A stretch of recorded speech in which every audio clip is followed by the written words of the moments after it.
મારી કાળકા ધોળવા આવે એટલે પેલા એવું કે છે મારા સોગર ના ખાતા ન ઘરની વેળા આવે કઈ જશે મારા ખોટા ના ખાચા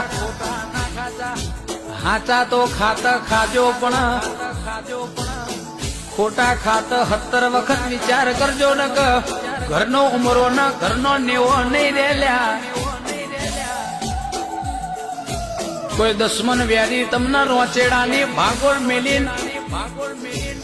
લોબી ઓગરી કરન એ જગ્યા છોડીને ઘેર આવતા રહ્યા છો એ દુશ્મનની વેળા વેચી ના માનું તો ખરાખરી ના ખેલ ના રચું તો એ ડેન્જર ઝોનમાં સદાય માટે પેઢીએ આંકડા ના ઉગાડું તો હું તમારી બહગરની ઢાલના તલવાર મારી મહકાડી ના કેવલ્યા મારા જેણા જેણા વેરા ગાઓ